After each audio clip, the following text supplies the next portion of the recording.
ನೋಡಿ, ಆಪರೇಷನ್ ಸಿಂಧೂರ ವಿಚಾರದಲ್ಲಿ ಈಗ ಏನಾಗುತ್ತೆ, ದೇಶ ಏನು ಹೆಜ್ಜೆಯನ್ನು ಇಡುತ್ತೆ ಅನ್ನುವಂಥದ್ದನ್ನ ನೋಡಬೇಕಾಗಿರುವಂತ ಸಂದರ್ಭ ಇದು. ಕಾರಣ ಪಾಕಿಸ್ತಾನ ಒಂದಾದ ನಂತರ ಒಂದು ಟಾರ್ಗೆಟ್ ಅನ್ನ ಮಾಡ್ತಾನೆ ಇದೆ, ಬಿಡ್ತಾ ಇಲ್ಲ. ಇದರ ಮಧ್ಯದಲ್ಲಿ ಭಾರತ ಇದಕ್ಕೆ ಹೇಗೆ ಪ್ರತಿಕ್ರಿಯೆ ಕೊಡುತ್ತೆ ಅನ್ನುವಂಥದ್ದನ್ನ ಕೂಡ ಪಾಕಿಸ್ತಾನ ನೋಡ್ತಾ ಇದೆ. ಅದಕ್ಕೆ ತಕ್ಕ ಉತ್ತರವನ್ನ ಕೊಡೋಕ್ಕೂ ಕೂಡ ಪ್ರಯತ್ನವನ್ನ ಭಾರತ ಮಾಡ್ತಾ ಇದೆ. ಆದ್ರೆ ತಾಳ್ಮೆಯಿಂದ ಇದೆ.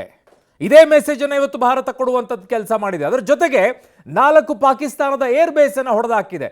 ಈ 4 ಏರ್ ಬೇಸ್ ಇದೆಯಲ್ಲ, ಅತ್ಯಂತ ಪ್ರಮುಖವಾಗಿರುವಂಥ ಏರ್ ಬೇಸ್ಗಳು. ಎಷ್ಟು ಏರ್ ಬೇಸ್ಗಳಿದೆ, ಅದರಲ್ಲಿರುವಂಥ ಏರ್ ಬೇಸ್ ಅನ್ನು ಯಾವುದನ್ನು ಹೊಡೆದಾಕಿದೆ, ಯಾಕೆ ಪರ್ಟಿಕ್ಯುಲರ್ ಆಗಿ ಇದೇ ಏರ್ ಬೇಸ್ ಅನ್ನ ಭಾರತ ಸೆಲೆಕ್ಟ್ ಮಾಡ್ಕೊಂಡಿತ್ತು ಅನ್ನುವಂಥದ್ರ ಡೀಟೇಲ್ಸ್ ಜೊತೆಗೆ ನಿಮಗೆ ಏನೆಲ್ಲ ಇವತ್ತು ಭಾರತ ಸಭೆಗಳನ್ನು ಮಾಡಿದ ನಂತರ ತೆಗೆದುಕೊಂಡಂಥ ನಿರ್ಣಯ ಏನು ಅನ್ನುವಂಥದ್ದನ್ನು ನಿಮ್ಮ ಮುಂದೆ ಇಡಬೇಕು. ಹಾಗಿದ್ದಾಗ ನಿಜವಾಗಿಯೂ ಕೂಡ ಯುದ್ಧ ಆರಂಭವಾಗಿ ಹೋಗಿದೆಯಾ ಅಂತಂದ್ರೆ ಟೆಕ್ನಿಕಲಿ ಹೌದು, ಬಟ್ ಅಧಿಕೃತವಾಗಿ ಅಲ್ಲ. ಬಟ್ ಭಾರತ ಇವತ್ತು ಹೇಳಿರುವಂಥದ್ದು ಏನು ಅಂತಂದ್ರೆ, ಉಗ್ರರು ಇನ್ನೊಂದು ಸಲ ಏನಾದರೂ ದಾಳಿ ಮಾಡಿದ್ರೆ ಅಧಿಕೃತವಾಗಿ ನಾವು ಯುದ್ಧನೇ ಮಾಡಬೇಕಾಗತ್ತೆ ಅಂತ ಹೇಳಿದ್ದಾರೆ. ಭಾರತ ಪಾಕ್ ಪರಿಸ್ಥಿತಿ ಕ್ಷಣ ಕ್ಷಣಕ್ಕೂ ಕೂಡ ಉದ್ವಿಗ್ನವಾಗ್ತಾ ಇದೆ. ಆಪರೇಷನ್ ಸಿಂಧೂರ ಮತ್ತೆ ಮುಂದುವರಿತಾ ಇದೆ. ಕಾರಣ ಉಗ್ರರು ಎಲ್ಲಿಯವರೆಗೂ ಇರ್ತಾರೆ, ನಮ್ಮ ಹೋರಾಟ ಇದ್ದೇ ಇರುತ್ತೆ ಅಂತ ಭಾರತ ಹೇಳಿದೆ. ಪಾಕಿಸ್ತಾನದ ದಾಳಿಗೆ ಭಾರತ ಪ್ರತ್ಯುತ್ತರವನ್ನ ನೀಡಿದೆ. ಮತ್ತೆ ಪಾಕಿಸ್ತಾನದ ವಾಯುನೆಲೆಗಳನ್ನ ಉಡೀಸ್ ಮಾಡಿದೆ ಭಾರತ. ಭಾರತವನ್ನ ಕೆಣಕಿದ್ರೆ ಪಾಕಿಸ್ತಾನಕ್ಕೆ ಉಳಿಗಾಲವೇ ಇಲ್ಲ, 100% ಇಲ್ಲ. ಕ್ವಶನ್ ಮಾರ್ಕ್ ಬೇಡವೇ ಬೇಡ. ಅದು ಆಪರೇಷನ್ ಸಿಂಧೂರದ 4ನೆಯ ದಿನ ಭಾರತ ದೊಡ್ಡದಾದಂಥ ಸಂದೇಶವನ್ನ ಕೊಟ್ಟಿದೆ. ಉಗ್ರ ಚಟುವಟಿಕೆ ವಿರುದ್ಧ ಯುದ್ಧವೆಂದೇ ಪರಿಗಣಿಸಬೇಕು ಅನ್ನುವಂಥದ್ದನ್ನ ಭಾರತ ಹೇಳಿರೋದು. ಪ್ರಧಾನಿ ಮೋದಿ ಸಭೆಯಲ್ಲಿ ನಿರ್ಣಯವನ್ನ ತೆಗೆದುಕೊಂಡಿದ್ದಾರೆ. ಭಾರತದ ನಗರಗಳ ಮೇಲೆ ದಾಳಿ ನಡೆಸಿ ತಪ್ಪು ಮಾಡ್ತಾ ಪಾಕ್, ಯಾವ ಅನುಮಾನನೂ ಬೇಡ.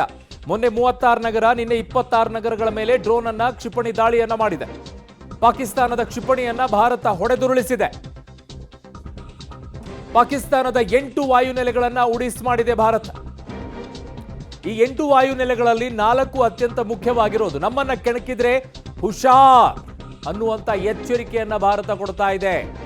ಪಾಕಿಸ್ತಾನಕ್ಕೆ ದೊಡ್ಡ ಸಂದೇಶವನ್ನ ಪ್ರಧಾನಿ ಮೋದಿ ಅವರು ಕಳುಹಿಸಿದ್ದಾರೆ. ಭಾರತದ ನಗರಗಳ ಮೇಲೆ ದಾಳಿಯನ್ನ ನಡೆಸಿ ಪಾಕಿಸ್ತಾನ ತಪ್ಪು ಮಾಡಿದಂಗಿದೆ, ಅದರಲ್ಲಿ ಯಾವ ಅನುಮಾನವೂ ಕೂಡ ಇಲ್ಲ. ಏಟಿಗೆ ಏಟು ಅನ್ನೋ ರೀತಿಯಲ್ಲಿ ಈಗ ಭಾರತ ದಿಟ್ಟ ನಿರ್ಧಾರವನ್ನ ತೆಗೆದುಕೊಂಡಿದೆ. ಹಾಗಾಗಿ ಈಗಿರುವಂತ ಹೋರಾಟವನ್ನ ನಾವು ಮುಂದುವರಿಸ್ತೀವಿ ಅನ್ನುವಂಥದ್ದನ್ನ ಹೇಳ್ತಾ ಇದ್ದೀರಿ. ಹಾಗಿದ್ದಾಗಿ ಯಾಕೆ ಈ ನಿರ್ಧಾರ ಅನ್ನುವಂಥದ್ದನ್ನ ಹೇಳಬೇಕಾಗಿದೆ. ಭಾರತ ಏನ್ ಮಾಡಿದೆ ನೋಡಿ, ನಿಮಗೆ ವಿತ್ ಮ್ಯಾಪ್ ಅನ್ನ ಹೇಳ್ತಾ ಇದ್ರೆ, ಎಕ್ಸ್ಪ್ಲೇನ್ ಮಾಡ್ತಾ ಇದ್ರೆ ನಿಮಗೆ ಅರ್ಥ ಆಗುತ್ತೆ, ಕ್ಲಿಯರ್ ಪಿಕ್ಚರ್ ಕೂಡ ಸಿಗುತ್ತೆ.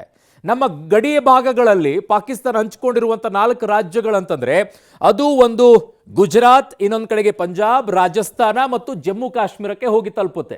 ಈ ಲೈನ್ ಏನಿದೆಯಲ್ಲ, ಈ ಸೆಕ್ಟರ್ ಮಾತ್ರ ಅದು ದಾಳಿಯನ್ನ ಮಾಡ್ತಾ ಇರೋದು. ಈ ಸೆಕ್ಟರ್ಗಳಲ್ಲಿ ಹೇಗೆ ಸಿಗುತ್ತೆ ಅಂತಂದ್ರೆ, ಗುಜರಾತ್ನ ಗಡಿ ಭಾಗಗಳಲ್ಲಿ ನಿಮಗೆ ಸಿಂಧ್ ಪ್ರಾಂತ್ಯವನ್ನ, ಪಾಕಿಸ್ತಾನದ ಸಿಂಧ್ ಪ್ರಾಂತ್ಯ ಇರೋದು. ಅದರ ಜೊತೆಗೆ ಪಂಜಾಬ್ನ ಭಾಗದಲ್ಲೂ ಕೂಡ ಸಿಂಧ್ ಇದೆ. ತದನಂತರ ನಿಮಗೆ ಸಿಗುವಂಥದ್ದು ಪಂಜಾಬ್ನ ಪ್ರಾಂತ್ಯ ಸಿಗ್ತಾ ಹೋಗುತ್ತೆ. ಈ ಪಂಜಾಬ್ ಪ್ರಾಂತ್ಯ ಸಂಪೂರ್ಣವಾಗಿ ನಮಗೆ ಈ ಭಾಗಗಳಲ್ಲಿ ನಿಮಗೆ ಕಾಣಿಸುತ್ತೆ. ನಿಮಗೆ ಸ್ಕ್ರೀನಲ್ಲಿ ಕಾಣಿಸ್ತಾ ಇರುವಂಥದ್ದು ಏನಿದೆ, ಇದಿಷ್ಟು ಪಂಜಾಬ್ ಪ್ರಾಂತ್ಯ ನಿಮಗೆ ಕಾಣಿಸ್ತಾ ಸಿಗೋದು. ಆಮೇಲೆ ಖೈಬರ್ ಪಖ್ತೂನ್ಖ್ವಾ ಇದರಲ್ಲಿ ಮೇಲ್ಗಡೆಗಿದೆ. ಅದಾದ ನಂತರ ಈ ಭಾಗಕ್ಕೆ ಬರುವಂಥದ್ದೇ ಬಲೂಚಿಸ್ತಾನ. ನೋಡಿ, ಈ ಭಾಗದಲ್ಲಿರುವಂಥದ್ದು ಬಲೂಚಿಸ್ತಾನ, ಈ ಕಡೆಗೆ ಖೈಬರ್ ಪಖ್ತೂನ್ಖ್ವಾ ಇದೆ, ಈ ಕಡೆಗೆ ನಿಮಗೆ ಸಿಗುವಂಥದ್ದು ಪಂಜಾಬ್ ಪ್ರಾಂತ್ಯ, ಈ ಕಡೆಗೆ ಸಿಂಧ್ ಪ್ರಾಂತ್ಯ. ಈಗಾಗಿರುವಂಥದ್ದೇನು ನೋಡಿ, ಇನ್ ಡೀಟೇಲ್ ಆಗಿ ನಿಮ್ಗೆ ಹೇಳ್ತಾ ಹೋಗ್ತೀನಿ. ಪಾಕಿಸ್ತಾನ ಮೊನ್ನೆ ನಡೆಸಿರುವಂಥ ದಾಳಿ ಏನಿದೆಯಲ್ಲ, ಅದು ಗುಜರಾತ್ನ ಕಚ್ ಭಾಗಗಳಿಂದ ಹಿಡ್ಕೊಂಡು ಸಂಪೂರ್ಣವಾಗಿ ನಮ್ಮ ಕಾಶ್ಮೀರದವರೆಗೂ ಕೂಡ ದಾಳಿಯನ್ನ ಮಾಡಿದೆ. ಒಟ್ಟು ಅದು ಟಾರ್ಗೆಟ್ ಮಾಡಿದ್ದು ಮೊನ್ನೆ 36 ನಗರಗಳನ್ನು, ನಿನ್ನೆ ಅದು ಟಾರ್ಗೆಟ್ ಮಾಡಿದ್ದು 26 ನಗರಗಳನ್ನು. ನೆನಪಲ್ಲಿಟ್ಕೊಳ್ಳಿ, 36 ನಗರಗಳನ್ನು ಟಾರ್ಗೆಟ್ ಮಾಡಿತ್ತು, 26 ನಗರಗಳನ್ನು ಕೂಡ ಟಾರ್ಗೆಟ್ ಮಾಡಿತ್ತು ನಿನ್ನೆಗೆ. ಈ 26 ನಗರಗಳೇನಿದೆ, ಜಮ್ಮು, ಸಾಂಬಾ, ಪಠಾನ್ಕೋಟ್, ಅಮೃತ್ಸರ್, ಈ ಎಲ್ಲ ಭಾಗಗಳಲ್ಲೂ ಕೂಡ ಅದು ದಾಳಿಯನ್ನು ಮಾಡಿದೆ. ತನ್ನ ಡ್ರೋನ್ಗಳನ್ನು ಹಾರಿಸಿದೆ, ಕ್ಷಿಪಣಿಗಳನ್ನು ಕೂಡ ಹಾರಿಸಿದೆ. ಇವತ್ತು ಅವುಗಳನ್ನೆಲ್ಲ ಹೊಡೆದಾಕುವಂಥ ಕೆಲಸವನ್ನು ಭಾರತ ಯಶಸ್ವಿಯಾಗಿ ಮುಗಿಸಿದೆ. ನಿಮಗೆ ವೈಟ್ ಮಾರ್ಕ್ ಏನು ಕಾಣಿಸ್ತಾ ಇದೆ, ಇದಿಷ್ಟು ಕೂಡ ಗಡಿ ಭಾಗ. ಇದೇ ಸಿಂಧ್ ಮತ್ತು ಪಂಜಾಬ್ ಪ್ರಾಂತ್ಯ ಅತಿ ಹೆಚ್ಚಿನ ಭಾಗಗಳನ್ನು ಭಾರತದ ಗಡಿ ಹಂಚಿಕೊಂಡಿರುವಂಥದ್ದು. ಓಕೆ, ಈ ಭಾಗದಲ್ಲಿ ಈಗ ಭಾರತ ಯಾವ ರೀತಿಯಾಗಿ ಉತ್ತರವನ್ನು ಕೊಟ್ಟಿದೆ, ದಟ್ಸ್ ವೆರಿ ಕ್ರೂಷಿಯಲ್. ಅದನ್ನು ಹೇಳಬೇಕಾಗಿದೆ ನಿಮಗೆ. ಹೇಗೆ, ಯಾವ ಭಾಗಗಳನ್ನು ಭಾರತ ಅಟ್ಯಾಕ್ ಅನ್ನ ಮಾಡ್ತು ನೋಡಿ. ಪ್ರಮುಖವಾಗಿ 8 ಏರ್ ಬೇಸ್ ಅನ್ನ ಭಾರತ ಟಾರ್ಗೆಟ್ ಮಾಡಿದ್ದು. ಅದಕ್ಕಿಂತಲೂ ಮುಂಚಿತವಾಗಿ ಒಂದು ಚಿಕ್ಕದಾಗಿರುವಂಥ ಪಿಕ್ಚರ್ ಅನ್ನ ನಿಮಗೆ ಹೇಳಿಬಿಡ್ತೀನಿ. ಯಾಕೆ ಏರ್ ಬೇಸ್ಗಳು ಇಂಪಾರ್ಟೆಂಟು? ಭಾರತದ ಬಳಿ 60 ಏರ್ ಬೇಸ್ಗಳಿರೋದು. ಏರ್ ಬೇಸ್ಗಳಂತ ಇದ್ರೇನು? ವಾಯುನೆಲೆಗಳು, ಏರ್ಪೋರ್ಟ್ಗಳದ್ದಲ್ಲ, ವಾಯುನೆಲೆಗಳು ಯಾಕೆ ಅಂತಂದರೆ ಆ ವಾಯುನೆಲೆಗಳಲ್ಲಿ ನಿಮಗೆ ಫೈಟರ್ ಏರ್ಕ್ರಾಫ್ಟ್ಗಳನ್ನು ಇಟ್ಕೊಳ್ತಾರೆ. ಕೆಲವು ವಿಶಾಲವಾಗಿರುವಂಥದ್ದಿರುತ್ತೆ, ಕೆಲವು ಚಿಕ್ಕದಾಗಿರುತ್ತೆ. ಮಿನಿಮಮ್ ಎಷ್ಟಿರುತ್ತೆ? ನಿಮಗೆ ಸಾಮಾನ್ಯವಾಗಿರುವಂಥ ಪ್ರೈವೇಟ್ ಆಗಿರುವಂಥ ಏರ್ಕ್ರಾಫ್ಟನ್ನು ನೀವು ಟೇಕ್ ಆಫ್ ಮಾಡ್ಕೊಳ್ಬೇಕು ಅಂತಂದರೆ ಬೇಕಾಗಿರುವಂಥದ್ದು 600 ಮೀಟರಿಂದ 1.5 ಕಿಲೋಮೀಟರ್ವರೆಗೂ ಬೇಕಾಗುತ್ತೆ. ಪ್ರೈವೇಟ್ ಆಗಿರುವಂಥ ಏರ್ಕ್ರಾಫ್ಟ್ಗಳನ್ನು ಚಿಕ್ಕದಾಗಿರುತ್ತೆ ಅಲ್ವಾ, ನೋಡಿರ್ತೀರ, ಅವುಗಳನ್ನು ತಗೊಳ್ಳೋಕ್ಕೆ. ಆದರೆ ಅದಕ್ಕಿಂತಲೂ ಹೆಚ್ಚದಾಗಿ ಹೋಗುವಂಥದ್ದು ನಿಮಗೆ ಬೇಕಾಗಿರುವಂಥದ್ದು 1.5 ಕಿಲೋಮೀಟರಿಂದ 2 ಕಿಲೋಮೀಟರ್ವರೆಗೂ ಕೂಡ ರನ್ವೇ ಇರುತ್ತೆ. ಅದಕ್ಕೆ ರನ್ವೇ ಎಷ್ಟು? 1.5ರಿಂದ 2 ಕಿಲೋಮೀಟರ್ವರೆಗೂ.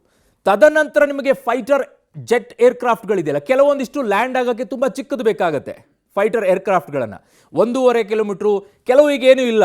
ಈಗ ಫಾರ್ ಎಕ್ಸಾಂಪಲ್ ನೌಕಾದಳದಲ್ಲಿ ನಿಮಗೆ ವಾರ್ಶಿಪ್ಗಳಲ್ಲಿ ನೋಡೋದಾದರೆ ಫೈಟರ್ ಜೆಟ್ಗಳನ್ನು ಲ್ಯಾಂಡ್ ಮಾಡೋಕ್ಕಷ್ಟು ಬೇಕಾಗೋದಿಲ್ಲ. ಅದು ಸೀದಾ ಬರುತ್ತೆ, ವರ್ಟಿಕಲ್ ಆಗಿ ನಿಂತ್ಕೊಳ್ಳುತ್ತೆ, ಲ್ಯಾಂಡ್ ಆಗಿ ನಿಂತ್ಕೊಳ್ಳುತ್ತೆ, ಆ ಥರ. ಇನ್ನು ಕೆಲವೊಂದಿಷ್ಟು ನಿಮಗೆ ನೋಡಿರ್ತೀರ ವಾರ್ಶಿಪ್ ಮೇಲೆ ಬಂದು ನಿಂತ್ಕೊಳ್ಳುವಂಥದ್ದು, ರನ್ವೇ ಚಿಕ್ಕದಾಗಿರುತ್ತೆ, ದೊಡ್ಡದಾಗಿರೋದಿಲ್ಲ. ಬಟ್ ಲ್ಯಾಂಡ್ಗಳಲ್ಲಿ ಭಾರತ 60, ನೆನಪಲ್ಲಿ ಇಟ್ಕೊಳ್ಬೇಕು, ಭಾರತ 60 ವಾಯು ನೆಲೆಗಳನ್ನು ಹೊಂದಿರೋದು, ಪಾಕಿಸ್ತಾನ 40 ವಾಯುನೆಲೆಗಳನ್ನು ಹೊಂದಿದೆ. 40 ವಾಯುನೆಲೆಗಳು. ಈ 40 ವಾಯುನೆಲೆಗಳಲ್ಲಿ 12 ವಾಯುನೆಲೆಗಳು ಅತ್ಯಂತ ಮುಖ್ಯವಾಗಿರೋದು ಪಾಕಿಸ್ತಾನದಲ್ಲಿ. ಯಾಕೆ ಅಂತಂದರೆ, ನೀವು ಆಗಲೇ ಮೊನ್ನೆ ಎಲ್ಲ ಸುದ್ದಿಯನ್ನು ಹೇಳ್ತಾ ಇದ್ವಲ್ಲ ನಿಮಗೆ, ಅಮೆರಿಕಾದ F-16 ಹೊಡೆದು ಹಾಕಿದ್ದೀವಿ, JF-17 ಹೊಡೆದು ಹಾಕಿದ್ದೀವಿ ಅಂತೇಳಿ. ಈ JF-17, F-16 ಇವೆರಡೂ ಕೂಡ ಫೈಟರ್ ಜೆಟ್ಗಳನ್ನು, ಜೊತೆಗೆ ಮಿರಾಜ್ ಕೂಡ ಪಾಕಿಸ್ತಾನದ ಬಳಿ ಇದೆ, ಫೈಟರ್ ಜೆಟ್ಸ್ಗಳು. ಇವೆಲ್ಲ ಇರುವಂಥದ್ದು ಈಗ ನಾವೇನು ಟಾರ್ಗೆಟ್ ಮಾಡಿದ್ದೀವಲ್ಲ 8 ಏರ್ಬೇಸ್ಗಳು ಇವೆ.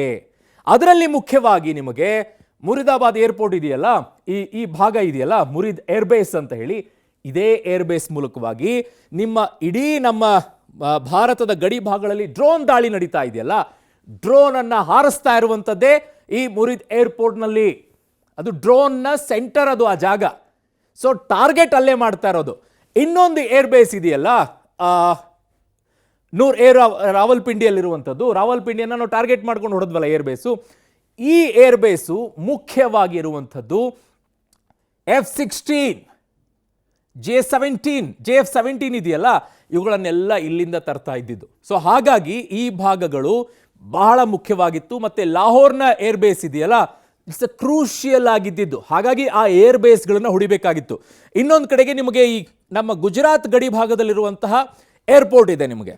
ಸೊ ಅಲ್ಲಿ ಇರುವಂಥ ಏರ್ಬೇಸನ್ನು ಯಾಕೆ ಹೊಡೆದು ಹಾಕ್ತಾ ಇದ್ದಾರೆ, ಏರ್ಬೇಸ್ಗಳನ್ನೇ ಯಾಕೆ ಭಾರತ ಟಾರ್ಗೆಟ್ ಮಾಡ್ತಾ ಇದೆ ಅಂತಂದರೆ, ಪಾಕಿಸ್ತಾನ ಕಂತ್ರಿ ದೇಶ.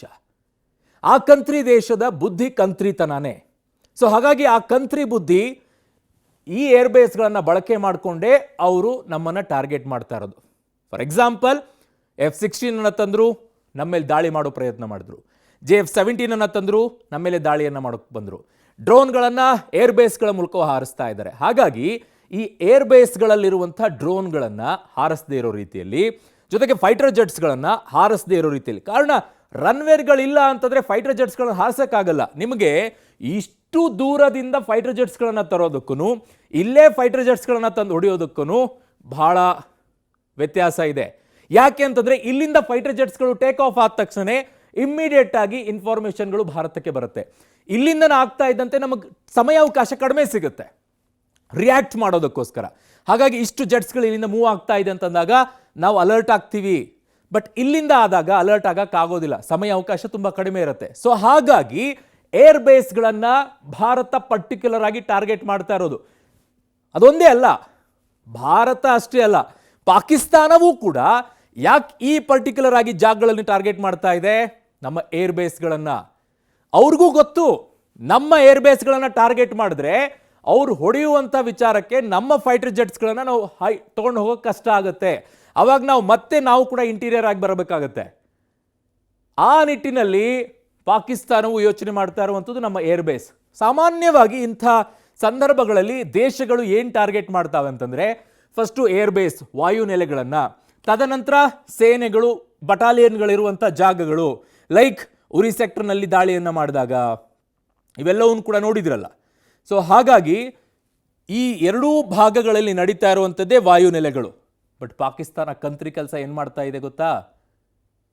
ಕಂತ್ರಿ ಕೆಲಸ ಯಾವ ರೀತಿಯಾಗಿ ಮಾಡ್ತಾ ಇದೆ ಅಂದರೆ, ಕೇವಲ ವಾಯುನೆಲೆಗಳನ್ನು ಮಾಡ್ತಾ ಇಲ್ಲ, ವಾಯುನೆಲೆಗಳ ಜೊತೆಗೆ ನಾಗರಿಕರಿರುವಂಥ ಜಾಗಗಳನ್ನು ಕೂಡ ದಾಳಿ ಮಾಡ್ತಾ ಇದೆ.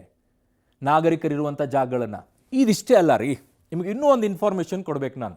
ಏನು ಅಂತಂದರೆ, ಪಾಕಿಸ್ತಾನ ಡ್ರೋನ್ಗಳನ್ನೇನೋ ನಮ್ಮ ಮೇಲೆ ಹಾರಿಸ್ತಾ ಇದೆ ಈ ಎಲ್ಲ ಭಾಗಗಳಲ್ಲೂ ಕೂಡ. ಹಾರಿಸಿದ ನಂತರ ಇದೇ ಭಾಗಗಳಲ್ಲಿ, ಈ ಲಾಹೋರ್ ಇದೆಯಲ್ಲ, ಈ ಭಾಗದಲ್ಲಿ ಬರುತ್ತೆ, ಇದೇ ಭಾಗದಲ್ಲಿ ನಿಮಗೆ ಅದು ತನ್ನ ಸಾಮಾನ್ಯ ನಾಗರಿಕರು ಓಡಾಡುವಂಥ ವಿಮಾನಗಳಿಗೆ ಅವಕಾಶವನ್ನು ಮಾಡಿಕೊಟ್ಟಿದೆ. ಎಂಥ ಕಂತ್ರಿ ಬುದ್ಧಿ ಇರಬೇಕ್ರಿ ಅದರದ್ದು. ನಮ್ಮ ಭಾಗಗಳಲ್ಲಿ ಇಲ್ಲೆಲ್ಲ ಏರ್ಪೋರ್ಟ್ಗಳನ್ನು ಬಂದ್ ಮಾಡಿಟ್ಟಿದ್ದೀವಿ, ಯಾವುದೇ ವಿಮಾನಗಳನ್ನು ಹಾರಾಟ ಮಾಡಬಾರ್ದು ಅಂತೇಳಿ. ಯಾಕೆ ಅಂತಂದರೆ ಇವ್ರು ಹಾಕುವಂಥ ಡ್ರೋನ್ಗಳಿಂದಾಗಿ ವಿಮಾನಗಳಿಗೆ ಹಾನಿ ಆಗುತ್ತೆ, ಜೊತೆಗೆ ಪ್ಯಾಸೆಂಜರ್ಗಳು ಸತ್ತು ಹೋಗ್ತಾರೆ, ನಾಗರಿಕರ ಜೀವ ಮುಖ್ಯ ಅಂಥೇಳಿ. ಈ ಕಂತ್ರಿ ದೇಶಕ್ಕೆ ನಾಗರಿಕರ ಜೀವ ಹೋದರೂ ಪರವಾಗಿಲ್ಲ, ತಾನು ಮಾತ್ರ ಸುರಕ್ಷಿತವಾಗಿರಬೇಕು. ನಾಗರಿಕರನ್ನು ಸಾಯಿಸಿ, ನಿಮ್ಗೊಂದು ಬೆಸ್ಟ್ ಎಕ್ಸಾಂಪಲ್, ಬಾಹುಬಲಿ ಮೂವಿ ನೋಡಿದರೆ ಗೊತ್ತಾಗುತ್ತೆ. ಅದರಲ್ಲಿ ದಾಳಿಯನ್ನು ಮಾಡಬೇಕಾದಂಥ ಸಂದರ್ಭದಲ್ಲಿ ಬಾಹುಬಲಿ ತನ್ನ ಜನರನ್ನು ರಕ್ಷಣೆ ಮಾಡೋಕ್ಕೆ ಕಾಲಿಗೆ ಹೊಡಿತಾನೆ, ಜನರನ್ನು ರಕ್ಷಣೆ ಮಾಡಿಬಿಟ್ಟು ವೈರಿಗಳನ್ನು ಹೊಡಿತಾನೆ. ಬಟ್ ರಾಣಾ ಏನು ಮಾಡ್ತಾರೆ, ಜನರ ಜೊತೆಗೂ ವೈರಿಗಳನ್ನು ಹೊಡಿತಾನೆ. ಸೇಮ್ ಪಾಕಿಸ್ತಾನದ ಕಂತ್ರಿ ಬುದ್ಧಿ. ತನ್ನ ಜನರನ್ನ ಸಾಯಿಸೋದಲ್ದೇನೆ ಭಾರತ ಕೆಟ್ಟ ಹೆಸರು ತರಬೇಕು ಅನ್ನುವಂಥ ಯೋಚನೆ. ಯಾಕೆ? ಭಾರತ ಈ ಕಡೆಯಿಂದ ಏನಾದರೂ ದಾಳಿ ಮಾಡಿದ್ರೆ ಅಲ್ಲಿರುವಂಥ ನಾಗರಿಕರು ಸತ್ರೆ, ನೋಡಿ ಭಾರತ ನಾಗರಿಕರ ಮೇಲೆ ದಾಳಿಯನ್ನು ಮಾಡ್ತಾ ಇದೆ. ಲೈಕ್ ಸೇಮ್ ಹಮಾಜ್ ಯಾವ ರೀತಿಯಲ್ಲಿ ನಡ್ಕೊಳ್ತಾ ಇದೆಯೋ ಅದೇ ರೀತಿಯಲ್ಲಿ ನಾಗರಿಕರನ್ನ ಮುಂದೆ ಇಟ್ಬಿಟ್ಟು ಶೆಲ್ಟರ್ನ ತಗೊಳ್ಳೋದು. ಈಗ ಪಾಕಿಸ್ತಾನ ಹೇಳ್ತಾ ಇರೋದು ಅದನ್ನೇ. ನಾಗರಿಕರನ್ನ ಮುಂದೆ ಇಟ್ಬಿಟ್ಟು ರಕ್ಷಣಾ ಕವಚವಾಗಿ ಅವ್ರನ್ನ ಬಳಕೆ ಮಾಡ್ಕೊಂಡ್ಬಿಟ್ಟು ಭಾರತಕ್ಕೆ ಕೆಟ್ಟ ಹೆಸರು ಅಂತ ಪ್ರಯತ್ನ. ಅದಕ್ಕೋಸ್ಕರನೇ ಭಾರತ ಇಲ್ಲಿಯವರೆಗೂ ಕೂಡ ಅತ್ಯಂತ ತಾಳ್ಮೆಯಿಂದ ಇರೋದು. ಅದಕ್ಕೋಸ್ಕರನೇ ಭಾರತ ಇಲ್ಲಿಯವರೆಗೂ ಕೂಡ ಪಾಕಿಸ್ತಾನಕ್ಕೆ ದಿಟ್ಟ ಉತ್ತರವನ್ನು ಕೊಡೋದ್ರಲ್ಲಿ ಸ್ವಲ್ಪ ನಿಲ್ಲಿಸ್ತಾ ಇರೋದು. ವಾರ್ನ್ ಯಾಕೆ ಮಾಡ್ತಾ ಇದೆ ಅಂತಂದ್ರೆ ಈ ವಿಚಾರಕ್ಕೋಸ್ಕರನೇ. ಕಾರಣ ಪಾಕಿಸ್ತಾನ ಇಲ್ಲಿರುವಂಥ ಎಲ್ಲ ಜಾಗಗಳನ್ನು ತಾನೇ ಹೊಡೆದು ಬಿಟ್ಟು ಬೇಕಿದ್ರೆ, ನೋಡಿ ಆಸ್ಪತ್ರೆ ಮೇಲೆ ದಾಳಿ ಮಾಡಿದ್ರು, ನೋಡಿ ನಮ್ಮ ಜನರ ಮೇಲೆ ದಾಳಿ ಮಾಡಿದ್ರು, ಇದನ್ನು ತೋರಿಸುವಂಥ ಕಂತ್ರಿ ಬುದ್ಧಿ. ಹಾಗಾಗಿನೇ ಪಾಕಿಸ್ತಾನದ ಈ ವಿಚಾರದಲ್ಲಿ ನಾವು ಇನ್ನೂ ಒಂದಿಷ್ಟು ಹೆಜ್ಜೆಯನ್ನು ಇಡಬೇಕಾಗಿದೆ. ಏರ್ಬೇಸ್ಗಳ ಬಗ್ಗೆ ನಿಮಗೆ ಡೀಟೇಲ್ ಆಗಿರುವಂಥದ್ದು ಹೇಳಿದ್ದೀನಿ. ಅವ್ರ ಬಗ್ಗೆ 40 ಏರ್ಬೇಸ್ಗಳಲ್ಲಿ 12 ಏರ್ಬೇಸ್ಗಳು ಫೈಟರ್ ಜೆಟ್ಸ್ಗಳನ್ನು ಬಳಕೆ ಮಾಡ್ತಾರೆ. 18 ಏರ್ಬೇಸ್ಗಳೇನಿದ್ದಾವೆ ಅವುಗಳನ್ನು ಈ ಕಾರ್ಗೋಗಳಿಗೆ ಯೂಸ್ ಮಾಡ್ಕೊಳ್ತಾರೆ. ಇನ್ನುಳಿದಂಥ ಏರ್ಬೇಸ್ಗಳು ಅವರ ಟ್ರೈನಿಂಗ್ ಸೆಂಟರ್ಗಳಿದ್ದಾವೆ, ಆ ಟ್ರೈನಿಂಗ್ ಸೆಂಟರ್ಗಳಿಗೋಸ್ಕರ ಬಳಕೆ ಮಾಡ್ಕೊಳ್ತಾರೆ. ಒಟ್ಟು 40 ಏರ್ಬೇಸ್ಗಳಲ್ಲಿ ಅದರಲ್ಲಿ 8 ಧ್ವಂಸ ಮಾಡಿದ್ದೀವಿ. ಬಟ್ ನಮ್ಮಲ್ಲಿ ಆಗಿದ್ದಿದ್ರೆ, ನಮ್ಮಲ್ಲಿ ಒಂದು ರೆಜಿಮೆಂಟ್ ಇದೆ, ಆ ರೆಜಿಮೆಂಟ್ ಕ್ವಿಕ್ ಆಗಿ ಇಮ್ಮಿಡಿಯೇಟ್ ಆಗಿ ಏರ್ಬೇಸ್ ಹಾಳಾಯ್ತಾ ಕ್ವಿಕ್ ಆಗಿ ಬರ್ತಾ ಇದ್ರೆ ರೆಡಿ ಮಾಡಿ ನಿಲ್ಲಿಸ್ತಾ ಇದ್ರು within A few hours. That is the capacity ನಮ್ಮ ದೇಶದ್ದು.